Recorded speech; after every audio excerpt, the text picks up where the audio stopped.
ప్రార్థన చేస్తాం.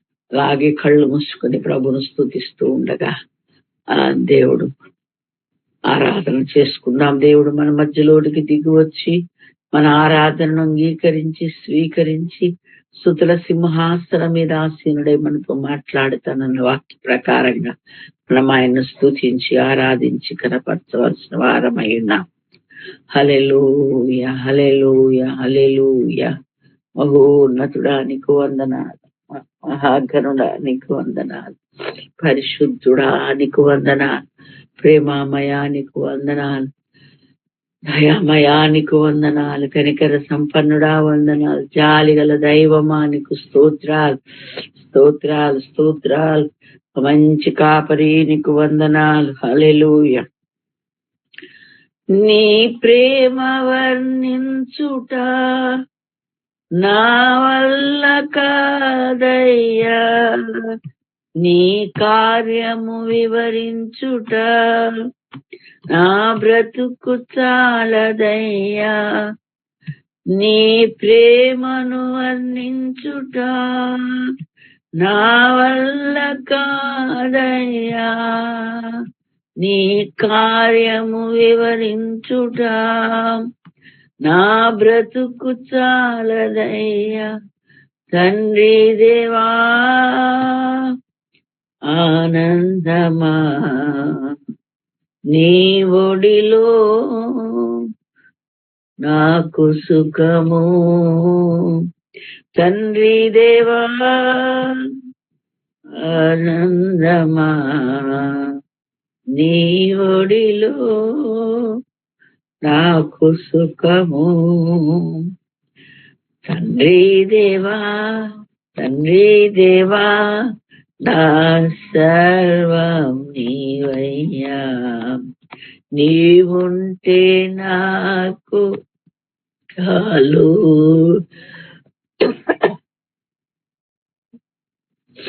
హల్లెలూయా. నా ప్రాణ స్నేహితుడా నీ సన్నిధి పరిమళమే, జుంటి తేనె కన్నా నీ ప్రేమ మధురమయ్యా.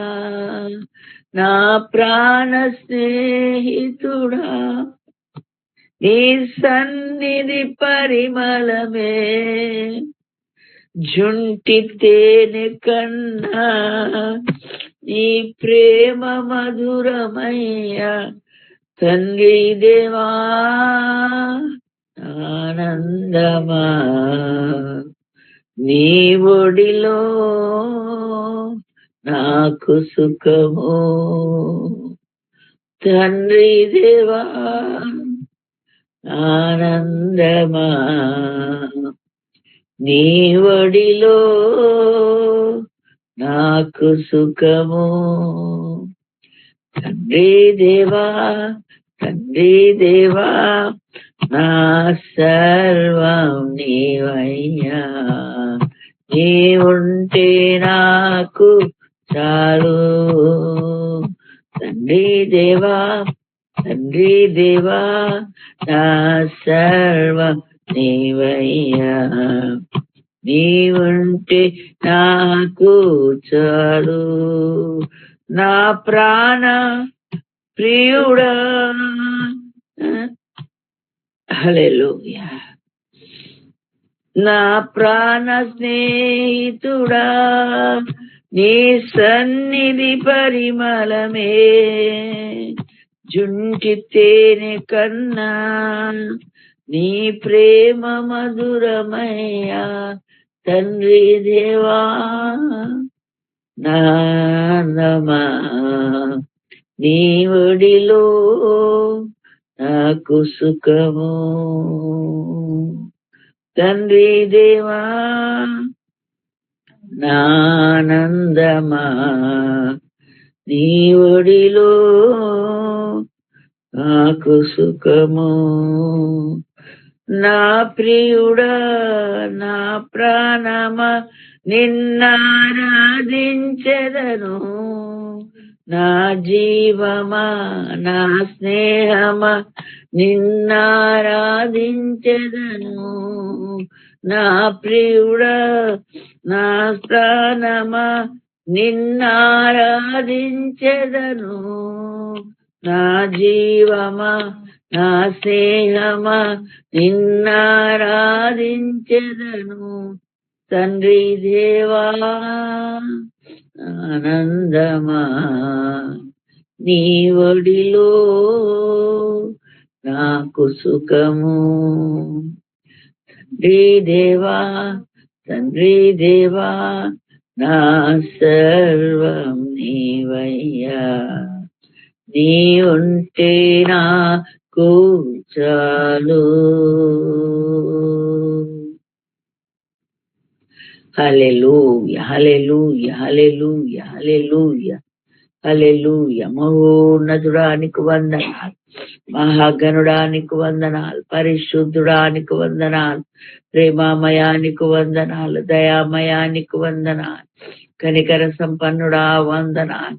నా తండ్రి నీకు వందనాలు, నా దేవానికి వందనాలు, నా ప్రాణ స్నేహితుడా నీకు వందనాలు. అవునయ్యా నీ సన్నిధే మాకు పెన్నిది స్వామి. అయ్యా నీ ఒడిలో మాకు సుఖము. అయ్యా నీకు వందనాలు, అయ్యా నీకు వందనాలు. మమ్మల్ని ప్రేమిస్తున్నవాడా, అయ్యా మమ్మల్ని ఆదరిస్తున్నవాడా, మమ్మల్ని బలపరుస్తున్నవాడా, అయ్యా నీ మహిమ కొరకు నిలబెడుతున్నవాడా, నీకు స్తోత్రాలు స్తోత్రాలు స్తోత్రాలు స్తోత్రాలు. హల్లెలూయా. మంచి దేవానికి వందనాలు, నా తండ్రి దేవానికి వందనాలు, నా స్నేహితుడా నా ప్రాణ స్నేహితుడా నీకు వందనాలు. హల్లెలూయా హల్లెలూయా. నా ప్రాణమయ్యున్న తండ్రి నీకు వందనాలు వందనాలు వందనాలు. స్తోత్రాలు. మహాగణుడ మహోన్నతుడ పరిశుద్ధుడా ప్రేమ స్వరూపినికి వందనాలు. మా తండ్రి అయ్యున్న దేవుడు, మా రాజు అయిన దేవుడు, అయ్యా మమ్మల్ని ప్రేమిస్తున్నవాడు, మా ప్రాణమై ఉన్నవయ్యా. మమ్మల్ని ఆదరించి బ్రతికిస్తూ కాపాడుతూ ఇక్కడే వరకు నిలబెట్టినందుకు వందనాలు. శ్రమ బాధ ఇరుకు ఇబ్బందులు వస్తే నీ ఒడిలో ఉండడానికి కృప చూపావు. అదే మాకు సుఖం, అదే మాకు ఆనందం, అదే మాకు నెమ్మది స్వామి. అట్టి యొక్క అయ్యా కృపను మాకు ఇచ్చావు, భాగ్యం ఇచ్చావు. మా తండ్రి అయ్యా, మేమే బిడ్డలమయ్యా.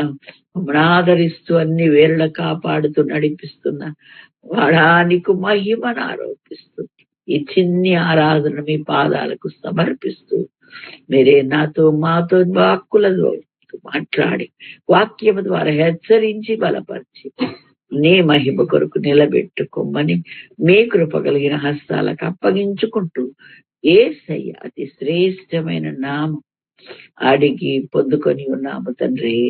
ఆమేన్.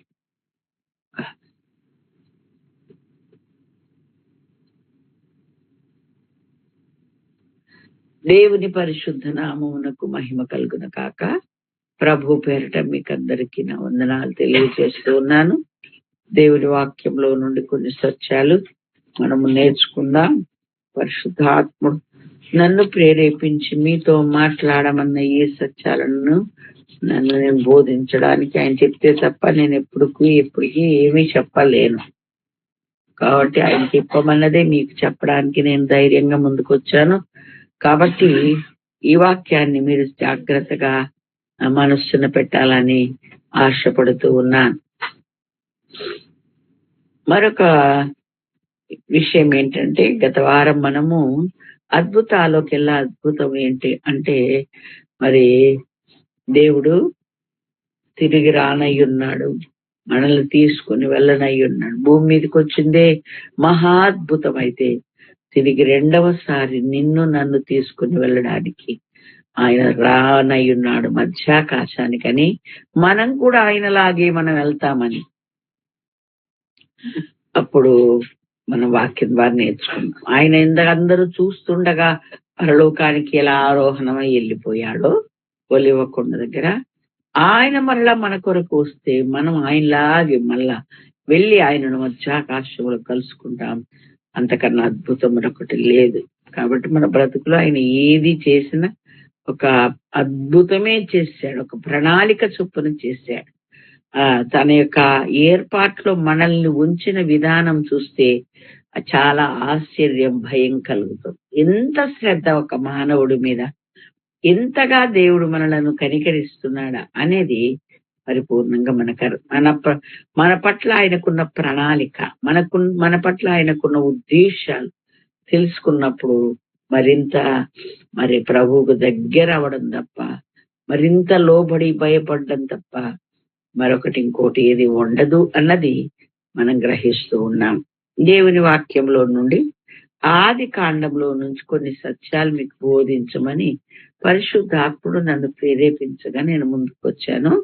ఆది కాండం 1 నుండి 5 వచనాలు మనం ఈరోజు చదువుకుని ధ్యానం చేసుకుందాం.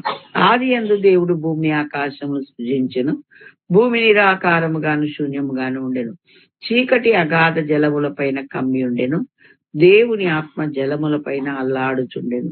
దేవుడు వెలుగు కమ్మని పలకగా వెలుగు కలిగెను. వెలుగు మంచిదైనట్టు దేవుడు చూచెను. దేవుడు వెలుగును చీకటిని వేరుపరిచెను. దేవుడు వెలుగునకు పగలనియు చీకటికి రాత్రి అనియు పేరు పెట్టాను. అస్తమయమును ఉదయము కలుగక ఒక దినమాయను. ఆ దేవుడు సృష్టిని ప్రారంభించాడు. దానికే దీని ఆది కాండము అన్నారు. దేవుడు ఆది యందు భూమి ఆకాశం సృజించను అని రాసి అక్కడ మళ్ళా ఆయన భూమి నిరాకారముగాను శూన్యంగానే ఉండెను అన్నాడు. అంటే ఈ మొదటి అధ్యాయం 1వ వచనము 2వ వచనానికి కొన్ని వేల సంవత్సరాల చరిత్ర దాగి ఉంది. ఆ గ్యాప్ అంతా అయిపోయిన తర్వాత మళ్ళా ఆయన సృష్టిని పునఃప్రారంభించుకున్నాడు. ఓకే, కాబట్టి ఏంటిది? ఉత్పత్తి, పునరుత్పత్తి అంట. పునరుత్పత్తి జరిగింది అంటే ఏంటంటే ఉన్నదాన్ని, కనబడకుండా పోయిన దాన్ని దేవుడు మరలా తిరిగి రప్పించాడు. ఆది యందు దేవుడు భూమి ఆకాశాలు చేశాడు.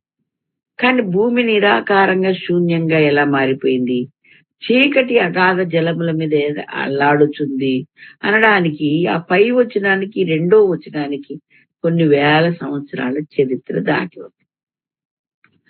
అయితే ఈ విధంగా కమ్మి ఉండగా నిరాకారంగా శూన్యంగా ఉండడానికి దేవుడు భూమిని చెయ్యలేదు.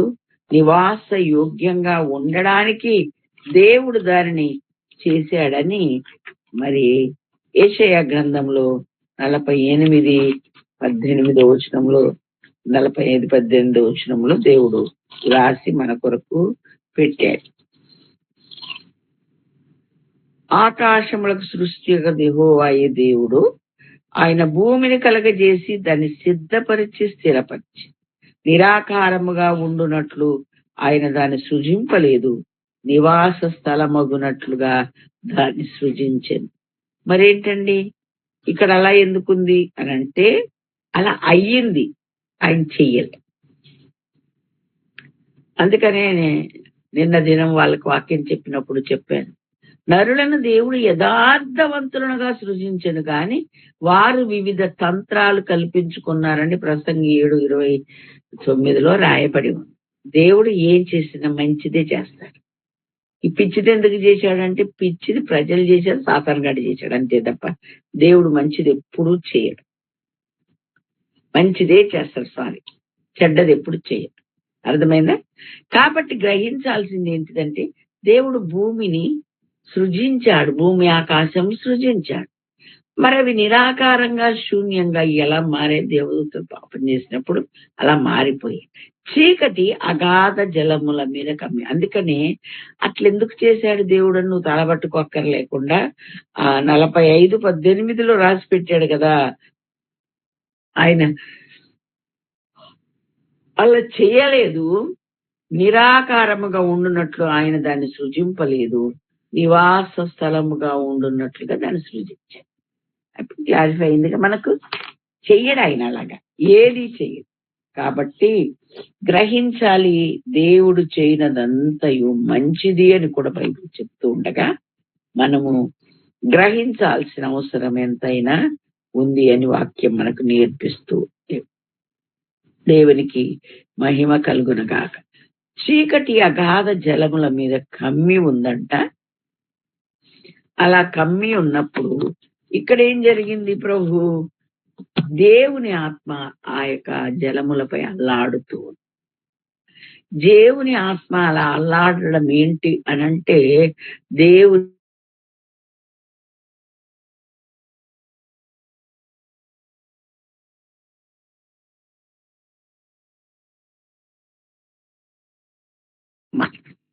ఓకే. అందుకే ఆ ఆత్మ చీకటి అగాధ జలములపై అల్లాడుతూ ఉంది. దేవుడు వెలుగు కమ్మని పలకగా సమయం వచ్చింది. దేవుడు సృష్టిని చేయాలనుకున్నాడు. ఇక వెలుగు కమ్మని పలకగా వెలుగు కలిగింది. వెలుగు మంచిదైనట్టు దేవుడు చూశాడు. ఎప్పుడైనా వెలుగు చాలా మంచిది. దేవుడు వెలుగును చీకటిని వేరుపరిచి చీకటికి వెలుగుకు పగలనియు చీకటికి రాత్రి అనియు దేవుడు సృజించాడు. ఆ పేర్లు పెట్టాడు. అస్తమయము ఉదయము కలగగా ఒక దినమాయ. అయితే ఒక దినమైంది, డేస్ వచ్చేసినాయి, ఇలా డేస్ తెలిసినాయి, అస్తమయమైంది ఉదయమైందని ఎలా తెలిసింది అని కొంచెం మనస్సు పెట్టి చదివిన వాళ్ళు ప్రశ్నించిన సందర్భాలు చాలా ఉన్నాయి. మరి మీకు ఆ ప్రశ్న వచ్చిందో ఇప్పటి వరకు రాలేదు, నాకు తెలియదు. వస్తే మీరు ధన్యులు. సరే, మరి ఎలాగా 4వ రోజున సూర్యచంద్ర నక్షత్రాలను చేశాడు కదా. మరి ఇప్పుడు అప్పుడే అస్తమయం ఉదయం ఎలా అయింది అని అంటే సూర్యుడు బొత్తిగా లేడని కాదు, ఎప్పుడో సృజించాడు కదా. భూమి ఆకాశములను సృజించను ఉన్నదిగా. ఇప్పుడు మొత్తం సృష్టించేశాడు ఆయన. కానీ ఇప్పుడు సూర్యుడు ఇవాళ మబ్బు కమ్మేసింది, సూర్యుడు లేదంటామా రాలేదంటామా? ఏదనలేం, ఉంది కదా. అలాగే మరి ఉంది సూర్యుడు, దేవుడంతా సృష్టించేశాడు. అయితే వాళ్ళు దేవుని చిత్తమునకు దూరమై దేవుని చిత్తానికి వ్యతిరేకంగా ప్రవర్తించినటువంటి ఆనాటి ఉన్న దేవతలు పాపం చేసినప్పుడు వారి నిమిత్తం దేవుడు భూమిని శపించి నాశనం చేశాడు. అదే నిరాకారంగా శూన్యంగా మారిపోయింది. తిరిగి మరలా సృష్టించాలని తను ఆశపడ్డాడు. పాడైపోయింది అలాగే ఉంచడం దేవునికి ఇష్టం లేదు. పాడైపోయిన మనిషిని చూస్తూ అలాగే నీ నాశనానికి నువ్వే బాధ్యుడు పో అనడానికి ప్రయత్నం చేస్తా అంటే ఆయన పని చేస్తాడు. ఆ వనరులు సమకూరుస్తాడు. ఏ విధంగానైనా వాళ్ళ బాగు చేయాలని చూస్తాడు తప్ప ఆ మనుషుల్ని అలాగే వదిలిపెట్టడానికి దేవుడు ఇష్టపడ్డాడు. పరిస్థితులను అలాగే ఉంచడు. అలాగే సృష్టిని అలాగా ఉంచడానికి ఆయన ఇష్టపడలేదు. ఇష్టపడక ఆ ఆత్మ ఎప్పుడైతే అగాధ జలముల మీద అల్లాడుతూ ఉందో దానిని దేవుడు చూసి అప్పుడు వెలుగు కమ్మని పలికి వెలుగును చీకటిని వేరు చేశాడు. కేవలం చీకటే జలముల మీద కమ్ముతుంది, ఎక్కడ వెలుగు కనబడలే. దేవుడు చీకటిని వెలుగును వేరు చేశాడు. వెలుగు కమ్మని పలికితే వెలుగైంది. ఆ తర్వాత చీకటి కలుగును గాక అనలే, ఎందుకంటే చీకటి ఆల్రెడీ ఉంది, అది గ్రహించాలి. వెలుగు కమ్మని పలికితే దేవుడు వెలుగును అయ్యింది. దానికి మంచిదైనట్టు దేవుడు చూచి దానికి పగలనియు చీకటికి రాత్రి అని పేరు పెట్టాడు. ఇది మొదటి దినపు సృష్టి. అస్తమయమును ఉదయమును కలగగా ఒక దినమాయను అని వాక్యం చెప్తుంది. దీనిలోని పాఠాలేంటి? ప్రభువారు నాతో మాట్లాడి సత్యాలు నేర్పించమని ప్రభు చెప్పాను. మీరు శ్రద్ధగా ఈ మాటలు వినాలి. ఇప్పుడు ఆదికాండం 1వ అధ్యాయం 1 నుండి 5 వచనాలు నేను చదివాను. అందులో ఏంటి భావం అంటే నీవు నీ జీవితము నా జీవితమును గూర్చిన ఒక ప్రణాళిక అందులో స్పష్టంగా కనపడుతుంది. అది సృష్టిలోనే దేవుడు ఇమిడ్చి పెట్టాడు. అదంతా మనకు వింటే అబ్బా దేవుడు మన మీదే ఎంత దృష్టి పెట్టుకున్నాడు, ఎంత ప్రణాళికను కలిగి ఉన్నాడు, ఎలా ఉన్న మనల్ని ఎలా మార్చగలడు అన్న సత్యం మన బుర్రకు అందితే, మన హృదయానికి అర్థమైతే తప్పకుండా ఆయనను సంతోషపెట్టే బిడ్డలంగా, ఆయన హత్తుకొని బ్రతికే బిడ్డలంగానే ఉంటాం తప్ప మనం ఆయనకు దూరంగా ఎప్పటికీ వెళ్ళలేము అన్న సంగతి ఈ మొదటి దిన సృష్టిలోనే దేవుడు మనకు తెలియజేస్తూ ఉన్నాడు. 1 పేతురు పత్రిక 2వ అధ్యాయం 9వ వచనంలో ఏమని వ్రాయబడి ఉంది అని అంటే ఆయన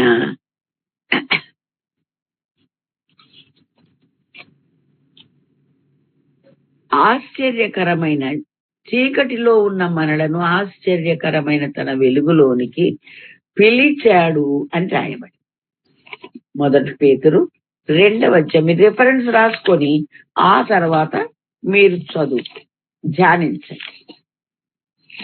1 పేతురు అక్కడ 2:9 ఈ మాటలు దేవుడు రాసి పెట్టాడు. ఏమని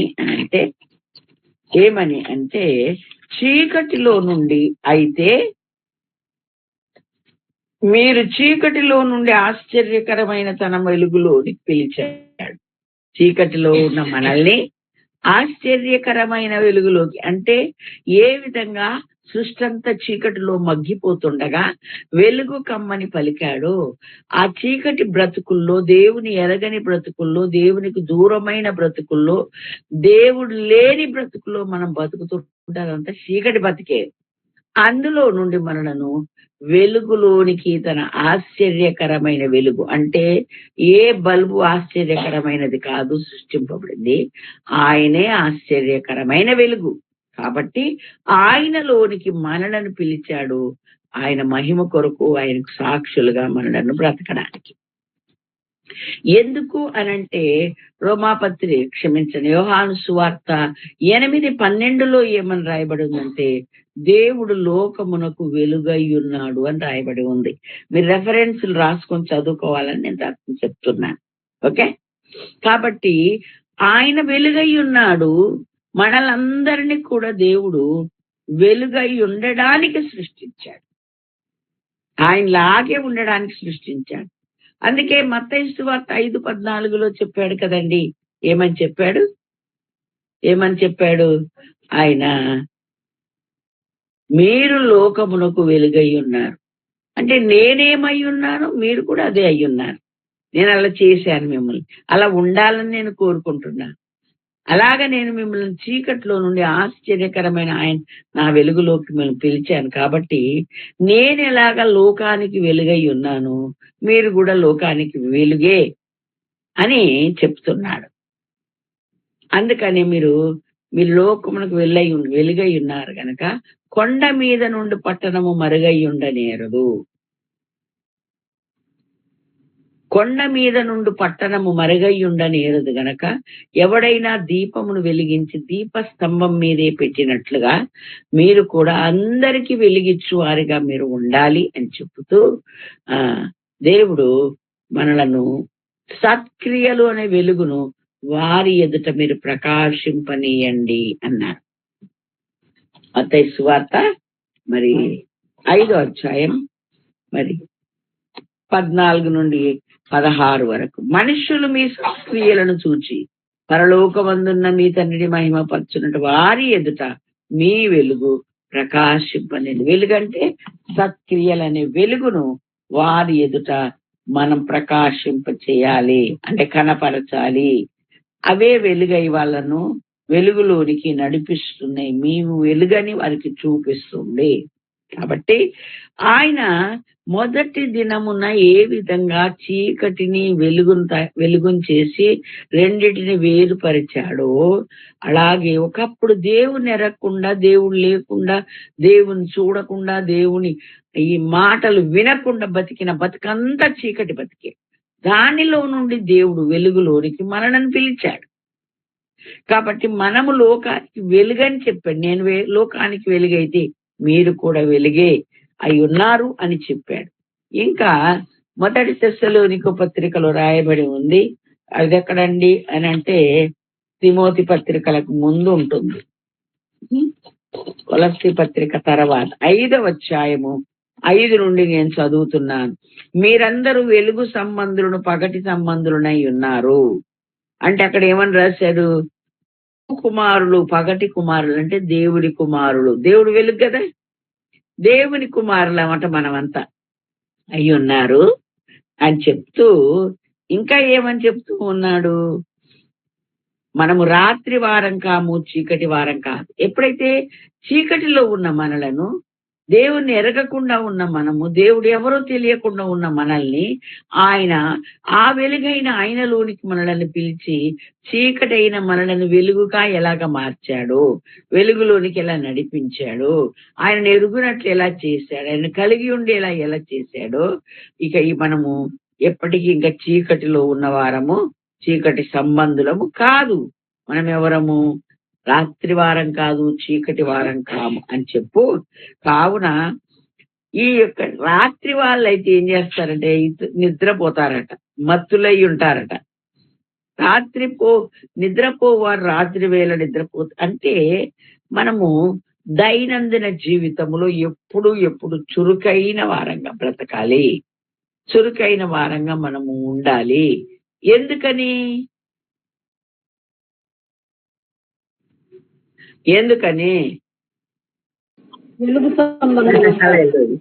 మన వెలుగు సంబంధం. నిద్రపోవడం అంటే ఏంటి? నిద్రపోయేవాడికి ఏం తెలియదు. రాత్రి వేళ నిద్రపోతాడు. అంటే ఆత్మీయ సోమరితనముతో మనం ఉండకూడదు అని అర్థం.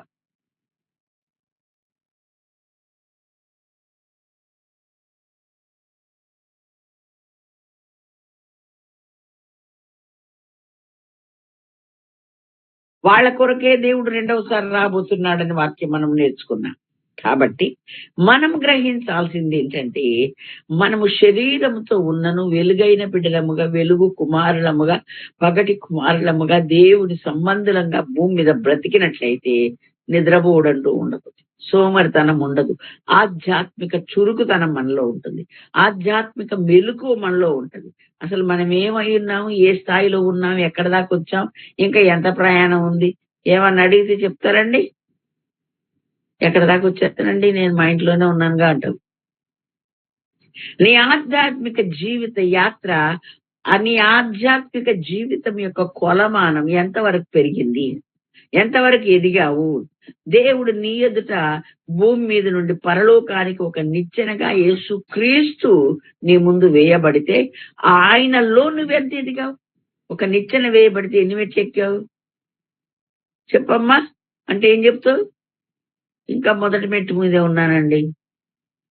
చాలా మందికి ఇది భ్రమలో బతుకుతారు. మొదటి మెట్టు మీద రెండో మెట్టు మీద ఉండి మొత్తం పైకి ఎక్కేసాను వచ్చానంత సంబరపడిపోతుంటారు. ఎలా సాధ్యమవుతుంది? సాధ్యం కాదు. క్రీస్తులో ఇంకా నీ తప్పటడుగులే. క్రీస్తులో ఇంకా ఇప్పుడే వచ్చావు నువ్వు లోపల క్రీస్తులోకి. అయితే నీ ముందు నిచ్చెన ఉంది, ఇంకా ఎక్కవలసిన మెట్లు చాలా ఉన్నాయి. భ్రమలో బ్రతకొద్దని నిద్రపోవడం అంటే.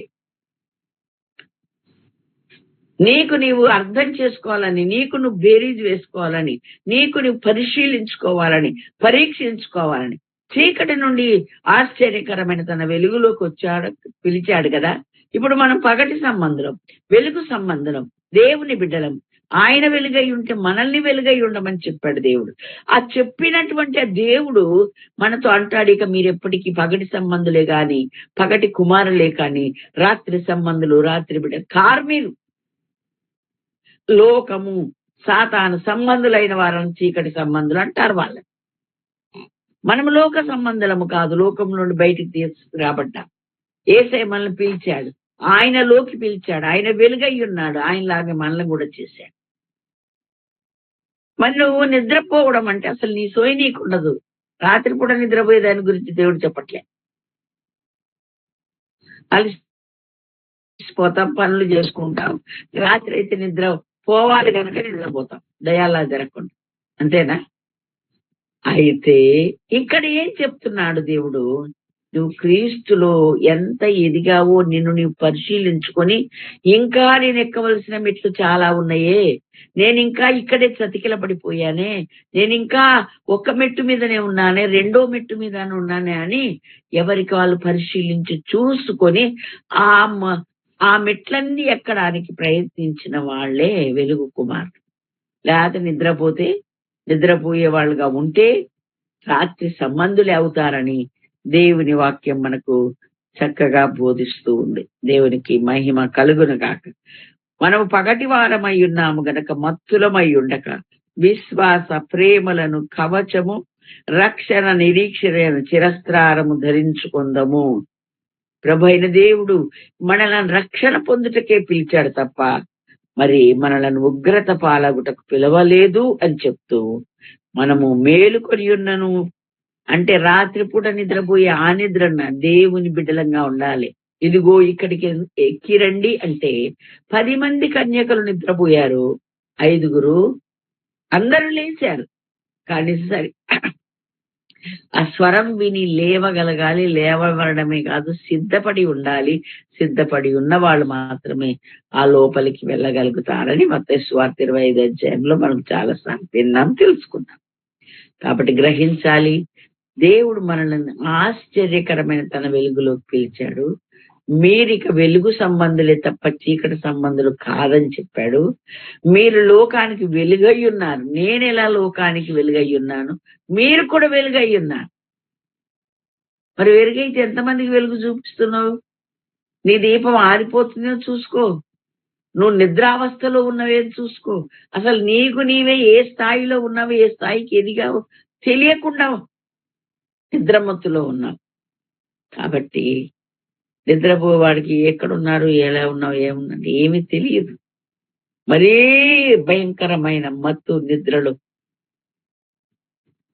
మునిగిపోయి ఉండేవాళ్ళు కొంతమంది ఉన్నారు. కొంతమంది చురుగ్గా లేస్తారు, కొంతమంది కొట్టితే తప్ప లేవరు కదా. కాబట్టి అలాగా ఎవరైనా ఆధ్యాత్మిక స్థాయిలో, ఆధ్యాత్మిక స్థితిలో అలాగున్నారేమో ఒకసారి వాళ్ళని పరిశీలించుకోమని చెప్తున్నాడు. మనమైతే ఇప్పటిలాగా అంతకు ముందులాగా చీకట్లో ఉన్న వాళ్ళం కాదు. ఆశ్చర్యకరమైన ఆయన వెలుగులోకి మనం పిలువబడ్డాం. మనం వెలుగు సంబంధులం, వెలుగు కుమారులం కనుక ఏమాత్రం సోయి లేకుండా మనం ఏమై ఉన్నామో మనకి తెలియకుండా అసలు ఆధ్యాత్మిక స్థాయిలో ఎంత ఎదిగామో నీకు చెప్పమంటే తక్కువ చెప్పడం మన వల్ల కాదు. ఎందుకని? క్రీస్తుకు కలిగిన సమానమైన అనుభవం మనకు రావాలని చెప్పింది వాక్యం. ఎఫెసీ 4:15లో ఆయనలాగా మారిపోవాలని చెప్పింది. ఆయనలాగా మనము సంపూర్ణులం అవ్వాలని చెప్పింది. పరిశుద్ధులుగా తీర్చబడితే సరిపోదు అని చెప్పింది. అర్థమైందండి?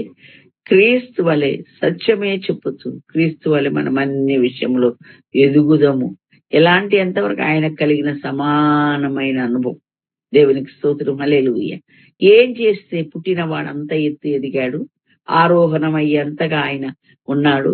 ఏమేం చేశాడు భూమి మీద మనందరికీ తెలుసు. కాబట్టి ఆయన ఏమేం చేశాడో ప్రతీది మనం చేయాలి. చేస్తేనే ఆయనతో సమానమైన అనుభవంలోనికి మనం వస్తాం. దేవునికి స్తోత్రం, హల్లెలూయా. ప్రభు చిత్తమైతే మరలా వారం నేర్చుకున్నాం. అయితే రోమాపత్రికలో రాయబడి ఉంది, మనము కాలము నెరిగి నిద్ర మేలుకొను వేళ అయినదని తెలుసుకుని మనం అలాగూ చేయాలి. ఎలాగ చేయాలి? ఏం చేయాలంటే రాత్రి చాలా గడిచి పగలు సమీపంగా ఉంది కనుక అంధకార క్రియలను విసర్జించి తేజస్ సంబంధమైన యుద్ధోపకరణములు ధరించుకోమని వాక్యం చెప్తుంది.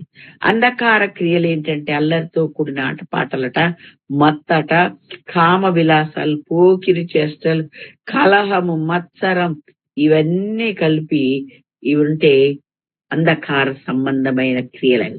వాటన్నిటిని విసర్జించి తేజస్ సంబంధమైన యుద్ధోపకరణములు మనము ధరించుకుందాము.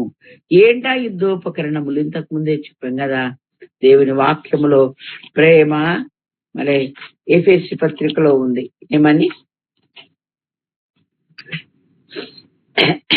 రాయబడి ఉంది?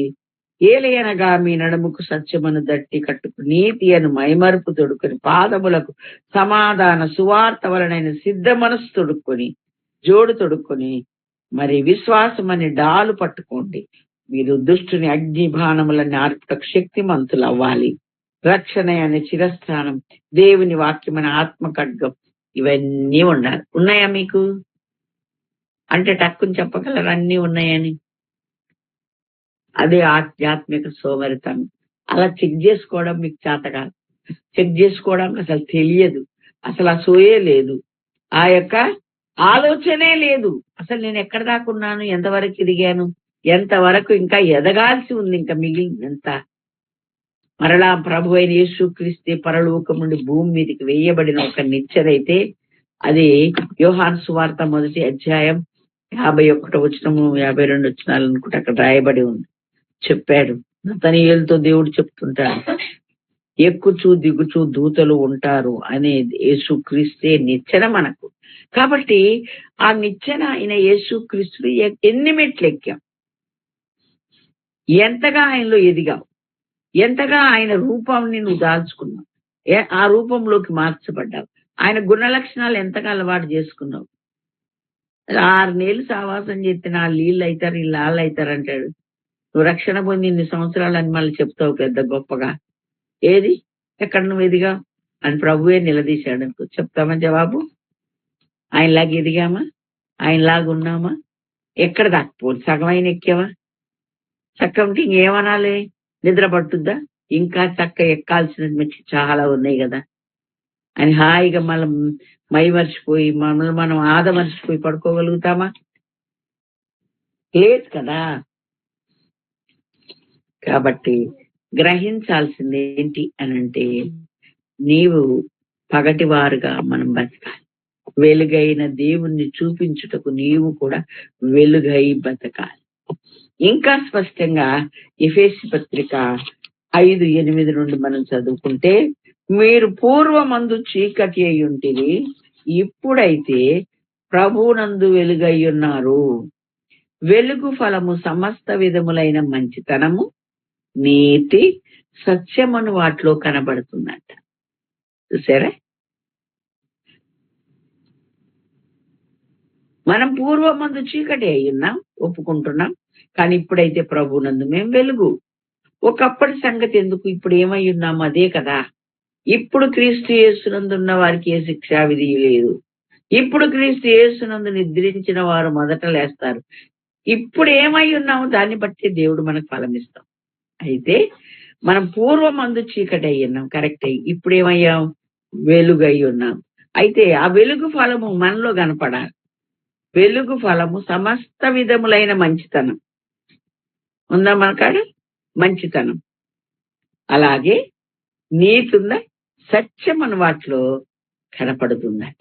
దేవునికి స్తోత్రం, హల్లెలూయా. ప్రభువుకి ఏది ప్రీతికరమో మైనదో దానిని పరీక్షించుచు వెలుగు సంబంధు వలన నడుచుకునుడి.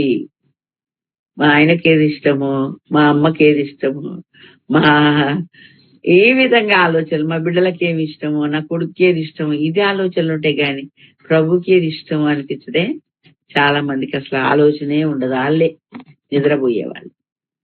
అసలు ప్రభు నా విషయమే ఏమనుకుంటున్నాడు, నేను ఆయన ఎంతవరకు సంతోషపెట్టగలుగుతున్నాను, ఆయన నా విషయమై దుఃఖపడుతున్నాడా, సంతోషిస్తున్నాడా, నేను ఆయనకి ఏ విధంగా జవాబు చెప్పగలుగుతాను, ఏ విధంగా ఆయనలో నేను ఎదిగాను, రక్షించాడు, నా కొరకు ప్రాణం పెట్టాడు, దిగొచ్చాడు కదా ఆయన, మరి ఇప్పుడు నేను ఏం చెయ్యగలుగుతున్నాను అని ఒకసారి మనలను మనం పరిశీలించుకున్నట్లయితే బిడ్డ మనందరికీ అర్థమవుతుంది మనం ఎక్కడ దాకున్నాము, ఎంతగా ఎదిగాము. ఎవరు వాళ్ళే, నేనే కొలబద్దను మీ దగ్గరికి తీసుకురాను, ఎవరు తేరు, దేవుడే తేడు కదా. మిమ్మల్ని మీరే పరీక్షించుకోండి, మిమ్మల్ని మీరే పరిశీలించుకోండి అంటాడు. ప్రభుకి ఏది ప్రీతికరమైనదో దాన్ని పరీక్షించుతూ వెలుగు సంబంధుల వలె నడుచుకోండి. నిష్ఫలమైన అంధకార క్రియలలో పారివారై ఉండక వాటిని ఖండించుడు. సమస్తము ఖండింపబడి వెలుగు చేత ప్రత్యక్షపరచబడును. ప్రత్యక్షపరచున్నది ఏదో అది వెలుగే కదా. అందుచేత నిద్రించుచున్న నీవు మేల్కొని మృతుల్లో నుండి లెమ్ము, క్రీస్తు నీ మీద ప్రకాశిస్తున్నాడు. అంటే నిద్ర అనేది చావుతో సమానమైపోయింది. ఆత్మీయంగా చచ్చిన వాళ్ళగానే ఉంటాం మనం.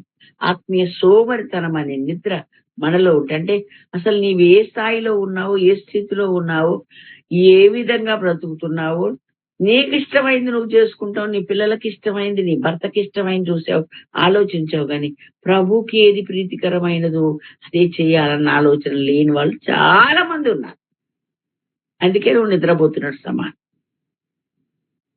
నీ యొక్క ఆధ్యాత్మిక స్థాయి ఎక్కడి దాకా ఉంది, ఎంత ఉంది అన్నది నీకు ఏ మాత్రం తెలియదు. నష్టపోయేది మనమేనండి.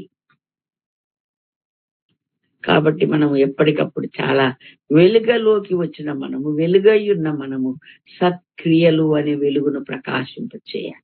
వెలుగు ఫలం ఏంటి? సమస్త విధములైన మంచితనం. ఎక్కడో ఒక దగ్గర మంచితనం ఉంటే కుదరదు. మంచితనమే ఉండాలి మన దగ్గర. ఆయన మంచోడు, మనం ఆయన బిడ్డలం, మనం కూడా మంచి వాళ్ళంగానే ఉండాలి. దేవునికి మహిమ కలుగునుగాక. హల్లెలూయా. మరి మరింతగా వెలుగు ఫలం ఏంటనేది మనకు మంచిగా చెప్తుంది. నీతి, సత్యం అందులో కనబడుతుంది. దేవునికి స్తోత్రం. హల్లెలూయా. కాబట్టి ప్రభువుకి ఏది ప్రీతికరమో దాన్ని ఆలోచించుకొని దాన్ని చేయాలి మనం. ప్రభువుకు నచ్చినట్లు ప్రభువు మెచ్చేలాగా మనం బతకాలి. అంతే తప్ప మనకు నచ్చినట్టు, మన ఇంటి వాళ్ళకి నచ్చినట్టు బ్రతికితే దేవుని రాజ్యం చేరం. అప్పుడు మనం వెలుగు సంబంధం. ఇప్పటికైనా నిద్రిస్తున్నావు, ఇంకా నీవు సోమరితనం నిద్రలో ఉండిపోయావు, ఆధ్యాత్మిక నిద్రలో ఉండిపోయావు. నువ్వు ఇంకా ఆధ్యాత్మికంగా ఎలా ఉన్నావో ఆ కొలబద్ద అయిన క్రీస్తు నిచ్చెన నీ ముందు కనబడుతుంటే ఎన్ని మెట్లు ఎక్కావో నీకే సోయి లేకుండా ఉంది. ఒకసారి మేలుకో. ఎందుకంటే వెలుగు నిన్ను పరీక్షించినప్పుడు నువ్వు అప్పుడు నోరు తెరిస్తే, అప్పుడు ఎడితే, అప్పుడు బాధపడితే ఏం ప్రయోజనం? వెలుగంటే ఎవరు? యేసయ్య. ఆయనే నిన్ను పరీక్షించేది, ప్రత్యక్షపరిచేది. వెలుగే నిన్ను వెలుగులోకి తెచ్చి నీ క్రియలు ఇవి, నీ స్థాయి ఇది, నువ్వు ఇక్కడున్నావు అని చెప్పేది అదే, ఆయనే. మరి ఆయన కొలమానానికి, ఆయన కొలబద్దకు, ఆయన పరీక్షకు మనమందరము నిలబడిన వారమై ఆయనలో ఉన్నతమైన స్థానంలో ఆయనలాగా ఎదిగేలాగా మనం చూసుకోవాలి. మీరు వెలిగింపబడిన మీదట అప్పుడు కొత్త రోజుల్లో మీరు చాలా గొడవలు, బాధలు పడ్డారు, కష్టాలు పడ్డారంట. వెలిగింపబడ్డం అంటే దేవుని రాజ్యం, దేవుని కొరకు మనము బయటికి పిలువబడ్డాం. చీకట్లో ఉన్న మనం బయటికి వచ్చేసాం. కాబట్టి మనం ఆ స్థాయి ఎలా ఉంది, మనం ఎలా ఉన్నాం, ఏ విధంగా ఎదుగుతున్నాం, ఏ విధంగా ప్రభువులో ముందు కొనసాగుతున్నాం, ఈ విషయాలన్నీ మనలను మనం పరిశీలించాం. యోహాను సువార్త అది ఆ రెఫరెన్స్ మీకు చెప్తాను, మీరు రాసుకొని తర్వాత మీరు ధ్యానం చేయండి. యోహాను సువార్త 1వ అధ్యాయం 51. మరియు మీరు ఆకాశం తెరవబట్టయు దేవుని దూతలు మనుష్య కుమారునికి పైగా ఎక్కుటయు దిగుటయు చూడండి. ఎక్కి దిగేది ఏంటంటే నిచ్చెన.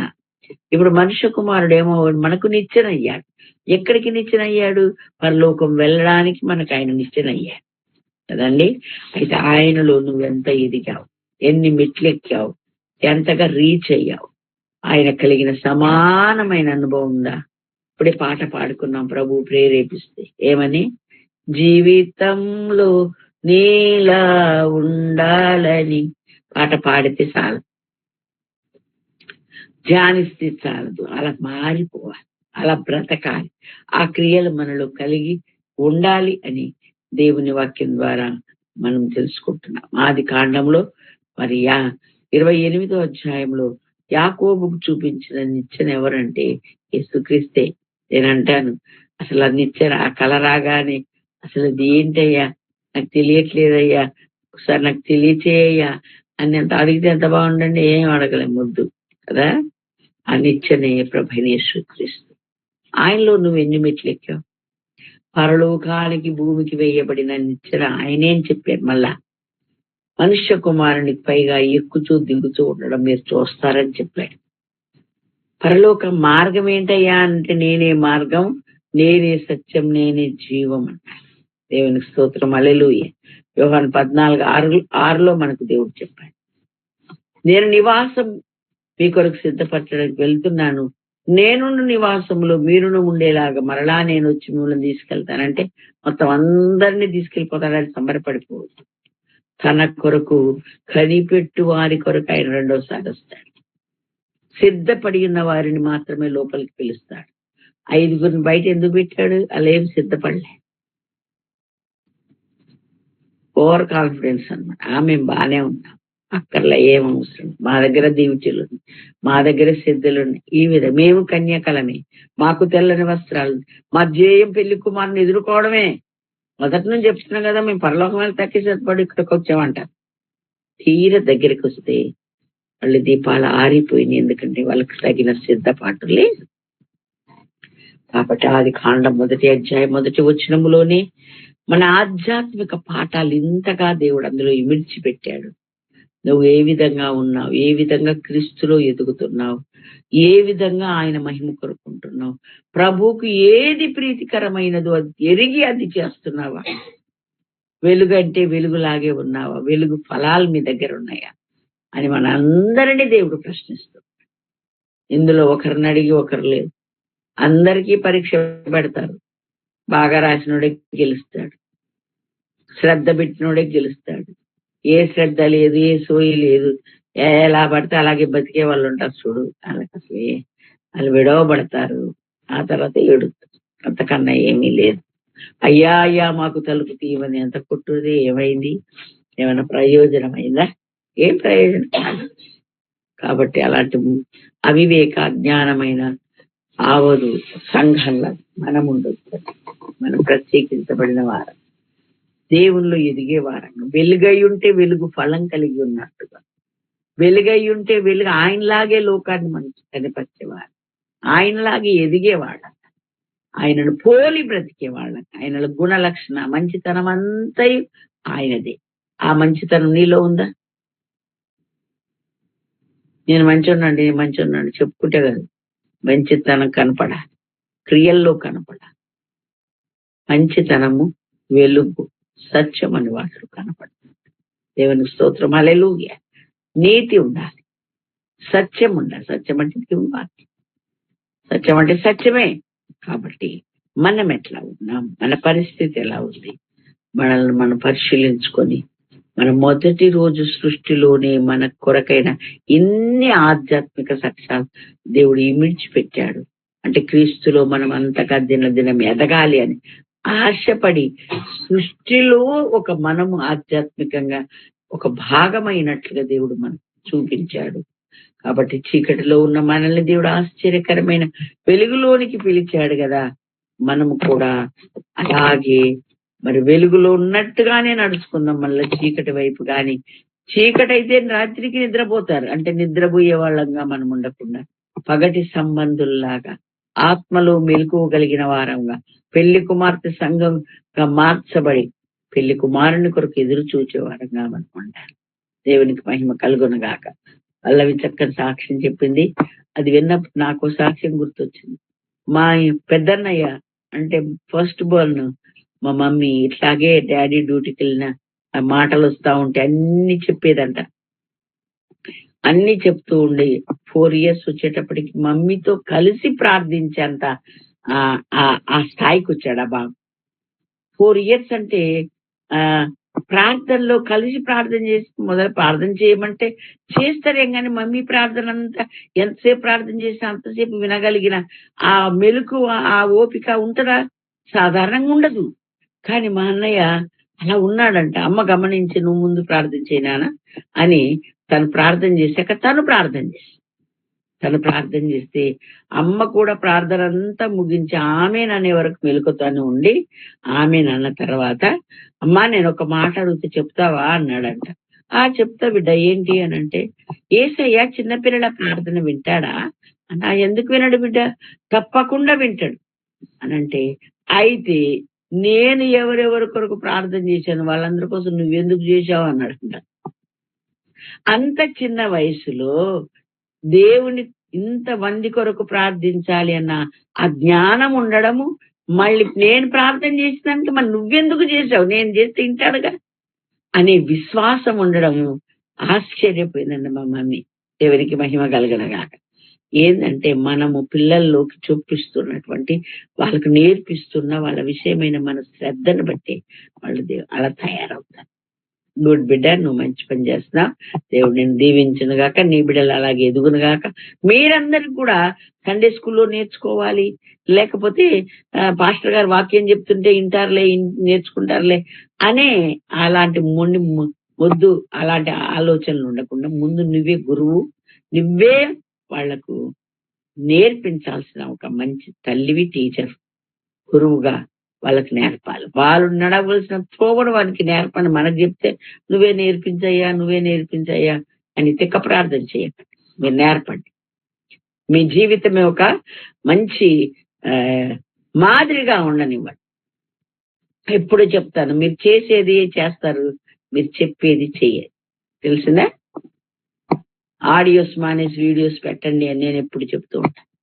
కాబట్టి మీరు దేవుని బిడ్డలు మీరందరూ కూడా మీరు అనుసరించే మీ సత్ప్రవర్తన, మీ వెలుగు ఫలాలు, వెలుగు సంబంధులుగా బ్రతకడం, క్రీస్తులో మీరే ఎదగడం మీ పిల్లలు గమనిస్తే ఆ దారిలోనే వాళ్ళు నడుస్తారు. అట్టి కృప దేవుడు మనందరికి అనుగ్రహించును గాక. దేవుడి మాటలు దీవించును గాక.